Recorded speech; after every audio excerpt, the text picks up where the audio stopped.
Sa gitna rin ng protesta sa Luneta kahapon, nagkagirian nga ang mga pulis at grupong Tambol Bayan. May 3 ring nagpakilalang media ang dinampot dahil nakatakip ang kanilang mga muka. Agaw eksena naman si Interior Secretary John Vic Remulla na tumuntong pa sa isang container van habang pinapanood ang mga rallyista sa Menjola. Yan at iba pa sa Express Report ni Camille Samonte.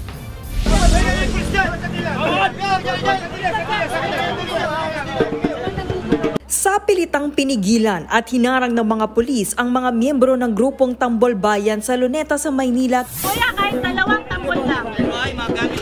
Ayaw kasing ipababa ng mga pulis ang dala nilang mga tambol.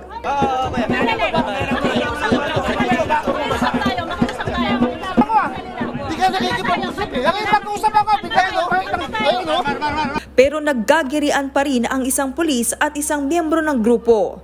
Inawat sila. Walang pisikalan! Walang pisikalan! Walang pisikalan! Hanggang sa kumalma ang sitwasyon. Pero patuloy na nakikiusap ang grupo na payagang ibaba ang kanilang mga tambol para sa kilos protesta. Sir, nakikiusap ako. 2 na lang na tambol. Gusto lang namin na makatambol. Pero giit ng mga pulis, wala silang permit. At hindi Freedom Park ang Luneta kaya hindi sila pwedeng magtambol. Masaya kayo? Nakikinukurap tayo? Masaya kayo? Yes or no? Giit ng grupo, hindi naman sila manggugulo dahil mga estudyante, senior citizen at PWD ang kanilang miyembro. 5 oras din silang bumiyahe para sumali sa naturang rally. Sa huli, pinagbigyan ng kalahating oras ang grupo. 3 lalaki naman na nakatakip ang muka, Kevlar at media vest at nagpakilalang media ang dinampot ng mga pulis. Alinsunod ito sa bagong ordinansa sa Maynila na Ordinance 9134 o ang Anti-Balaclava Ordinance. Depensa ng mga nahuli, hindi nila alam ang naturang ordinansa.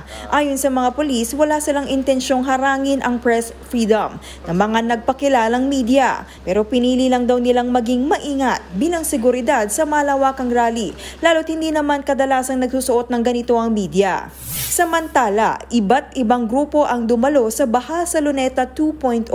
Iisa lang ang kanilang panawagan. Dapat managot! Ulong na yan! Nanawagan din ang mga grupo na maging transparent sa investigasyon ng Independent Commission for Infrastructure. Hanggang ngayon daw kasi wala pang nakukulong na mga senador at kongresistang dawit sa maanumalyang flood control scandal. May ilan din na nanawagan na magbitiw na lang sa pwesto sina PBBM at VP Sara Duterte. Pareho rin naman daw kasi silang may issue ng katiwalian. Kung may delikadesa sila, dapat mag-resign na sila para mabawasan ang problema ng bansa. Matapos sa Luneta, diretso marcha sa Menjola ang mga rallyista.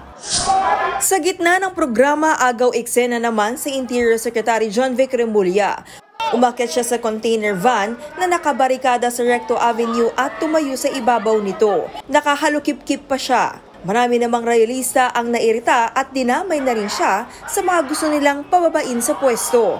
Pinagmumura rin siya ng ilan. Pero si Secretary deadma sa mga rallyista at nag-peace sign pa.